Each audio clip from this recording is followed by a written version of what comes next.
وزیر اطلاعات سندھ شرجیل میمن نے کہا کہ کراچی کے حالات پہلے بہت خراب تھے، اب کافی بہتر ہیں، مسائل کے حل کے لیے کوشش کر رہے ہیں، خواہش ہے کہ ملک میں نیشنل ڈائیلاگ ہو، قوم کو تقسیم کرنے کی کوشش کی جا رہی ہے۔ بہتر ہو گئے کراچی کے، پہلے تو حالات بہت خراب تھے، اس میں جرنلسٹ بھی شہید ہوئے، اللہ کا شکر ہے وہ اعلان کریں گے، وہ چیز کریں گے جو کر سکیں گے، جو قانون میں پاسبلٹی ہوگی۔ گورنمنٹ کی ول بالکل کلیئر ہے، آپ لوگوں کو ایک جگہ بٹھانے میں، آپ کو حل کرنے میں، ان کنفیوژن کو دور کرنے میں اگر ہماری کہیں پہ ضرورت ہے تو ہم حاضر ہیں۔ ہمارے ملک پاکستان میں اس وقت جو حالات چل رہے ہیں، جو اس وقت کوشش کی جا رہی ہے کہ ایک قوم کو، آدھی قوم کو ایک نظریے پہ لے کے جائے، آدھی قوم کو دوسرے نظریے پہ لے کے جائے، ہم ڈیوائیڈ ہوتے جا رہے ہیں، پولیٹیکل پارٹیز میں ڈیوائیڈ ہوتے جا رہے ہیں، کبھی کبھی ہم اپنے مسلکوں میں ڈیوائیڈ ہوتے جا رہے ہیں، مختلف طریقے سے ہم ڈیوائیڈ ہوتے جا رہے ہیں۔ میری خواہش ہے ایک نیشنل ڈائیلاگ کر کے سب لوگ ایک پیج پہ آئیں، یہ ملک ہے تو ہم سب لوگ ہیں، ایکسٹرنل چیلنجز بھی ہیں، انٹرنل چیلنجز بھی ہیں۔ کل بھی کراچی میں ایک افسوسناک واقعہ ہوا ہے، کراچی یونیورسٹی میں ایک افسوسناک واقعہ ہوا ہے، تو میں سمجھتا ہوں کہ ہمیں اس وقت کوشش یہ کرنی چاہیے، موقع نہ دیں کہ دشمن ممالک کے لوگ ہمارے ان ڈفرینسز کا کوئی فائدہ اٹھائیں۔ شہر قائد کا موسم کا احوال آپ کو بتائیں تو شہر قائد میں شدید گرمی ہے، درجہ حرارت 40 ڈگری سینٹی گریڈ تک پہنچ گیا ہے۔ شہر میں گرمی اور لو نے ڈیرے ڈال دیے ہیں، گرمی کی شدت 41 ڈگری سینٹی گریڈ محسوس ہونے لگی ہے۔ موسم کا حال بتانے والوں نے کہا ہے کہ درجہ حرارت 40 ڈگری سے اوپر بھی جا سکتا ہے۔ مزید تفصیلات جانیں گے، ہماری نمائندہ عادیہ ناز ہمارے ساتھ موجود ہیں۔ جی عادیہ، بتائیے موسمیات کی جانب سے کیا پیشگوئی کی گئی ہے؟ جانب سے 2 روز قبل پیشگوئی کی گئی تھی کہ کراچی میں 14 تو یہ کوئی درست ثابت ہوئی ہے۔ آج صبح سے ہی کراچی جو ہے وہ شدید گرمی کی لپیٹ میں ہے اور درجہ حرارت جو ہے وہ 40 ڈگری سینٹی گریڈ کراس کر چکا ہے۔ محکمہ موسمیات کا بتانا ہے کہ شام میں کہیں جا کر درجہ حرارت جو ہے وہ زیادہ جو ٹیمپریچر ہمیشہ ہوتا ہے وہ ریکارڈ ہوتا ہے، تو ممکنہ طور پر خدشہ ظاہر کیا جا رہا ہے کہ 40 ڈگری سینٹی گریڈ سے بھی درجہ حرارت جو ہے وہ تجاوز کر سکتا ہے، اور یہی صورتحال جو ہے وہ کل بھی ہوگی۔ شدید لو کی کیفیت ہے کراچی میں کیونکہ سمندری ہوائیں آج صبح سے ہی بند ہیں۔ مغربی اور شمال مغربی ہواؤں کا سلسلہ جاری ہے جو کہ ہمیشہ سے گرم ہوائیں ہوتی ہیں۔ یہ گرم ہوائیں کراچی میں لو کا باعث بن رہی ہیں اور ایسا لگتا ہے کہ فیس کے اوپر جو ہے وہ لو کے تھپیڑے پڑ رہے ہوں۔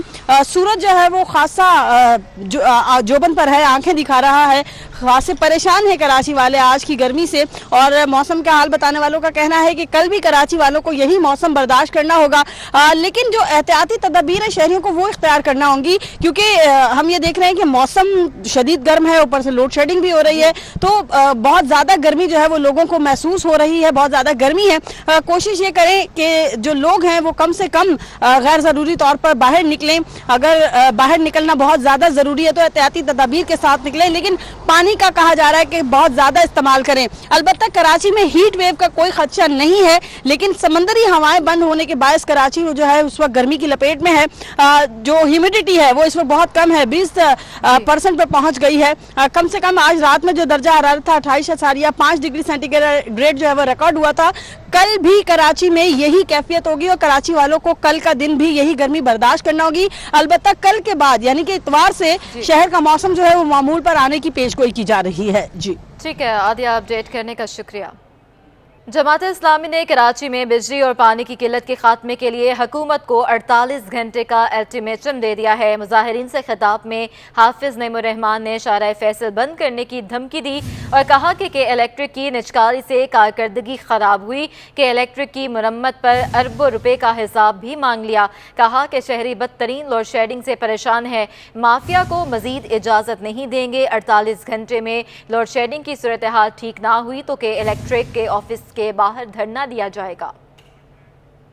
حال میں انہوں نے اپنی جنریشن کی یعنی بجلی کی پیداواری صلاحیت میں اضافہ نہیں کیا، اور جب ان سے سوال کیا جاتا ہے تو یہ ہمیشہ کہتے ہیں کہ ہم پلانٹ لے کر آ رہے ہیں۔ پہلے کوئلے پہ شفٹ کرنے والے پلانٹ بتاتے رہتے تھے، ہم سے پیسے چارج کرتے ہیں، اوور بلنگ کرتے ہیں، لیکن یہ لوڈ شیڈنگ آج بھی ہو رہی ہے اور بدترین گرمی میں لوگ بدترین طریقے سے پریشانی کا شکار ہیں۔ بچوں کے امتحانات ہو رہے ہیں، 17 تاریخ سے یہ بچے پڑھائی نہیں کر سکتے ہیں۔